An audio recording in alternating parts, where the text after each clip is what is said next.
तो क्वेश्चन क्या है ये, in a local cellular phone area companies A and B account for 60% and 40% of the cellular phone market. 1% of the calls made with company A and 2% of the cellular calls with company B will have interference. If a cellular call is selected at random, the probability that it will have interference is. यानी कि question क्या कह रहा है, ये question कह रहा है कि आपके किसी लोकल एरिया में दो कंपनी है सेलुलर फोन्स की, company A and company B. Company A का शेयर जो है वो 60% है और कंपनी बी का जो शेयर है वो 40% है सेलुलर मार्केट में। ठीक, अब जैसे कंपनी कॉल ने कुछ मतलब कंपनी ए ने कुछ कॉल्स करी, उनमें से 1% जो है वो इंटरफेरेंस होंगी और कंपनी बी ने जो कॉल्स करी, टोटल जितनी भी कॉल्स करी हो उनमें से 2% जो है वो इंटरफेरेंस करेंगी। अब हमें ये बताना है if the cellular call is selected at random the probability that it will have interference. तो अब हमें ये बताना है कि एक हमने रैंडमली एक कोई कॉल सेलेक्ट कर ली, अब ये बताना है कि इस कॉल की प्रोबेबिलिटी क्या होगी कि ये कॉल जो है वो इंटरफेरेंस करेगी। ठीक, तो ये क्वेश्चन आपका है। तो इस टाइप के क्वेश्चन में आपको जो है वो सॉल्यूशन याद रखना है।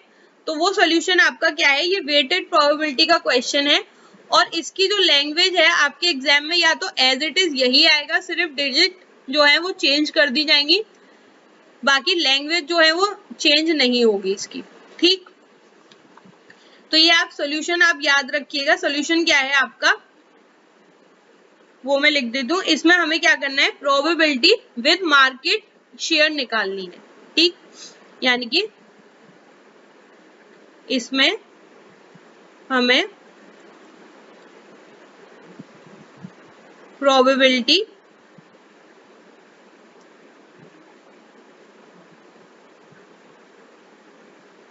विद मार्केट शेयर्स निकालनी है।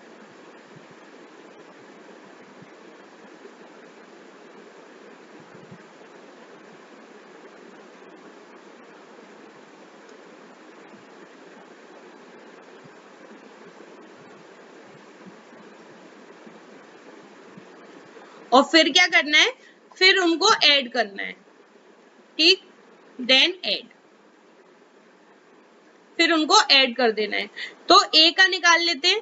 तो ए का क्या हो जाएगा, 60% है यानी कि 0.6 इंटू, अब इसमें से 1% जो है वो इंटरफेरेंस कर रही है यानी कि 0.01। ठीक, यानी कि ये क्या निकल के आया, ये निकल के आया 0.006। ठीक, बी का निकाल लेते हैं। तो बी का क्या हो जाएगा, 40% है ये यानी कि 4 इंटू 0.4 इंटू ये क्या है 2% जो है वो इंटरफेरेंस कर रही है यानी कि 0.02। इसको करेंगे तो ये क्या आएगा 0.008।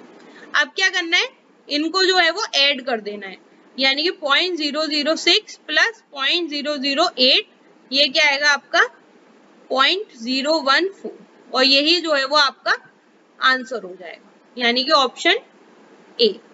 ठीक, तो ये जो है वो सॉल्यूशन आप याद रखिएगा कि इस टाइप के क्वेश्चन में जो है वो इसी तरीके की लैंग्वेज जो है वो बनेगी और इसी तरीके से आपको बस ये परसेंटेज थोड़ा चेंज ऊपर नीचे कर देंगे, बाकी क्वेश्चन सेम रहेगा।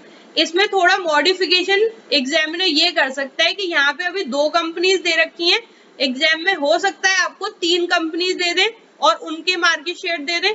तो 3 कंपनी के केस में भी आप क्या करेंगे, नेक्स्ट जो है वो सी ले लेंगे और जो भी आपका शेयर दे रखा है वो इंटू करके निकालने के बाद उसको भी ऐड कर देंगे।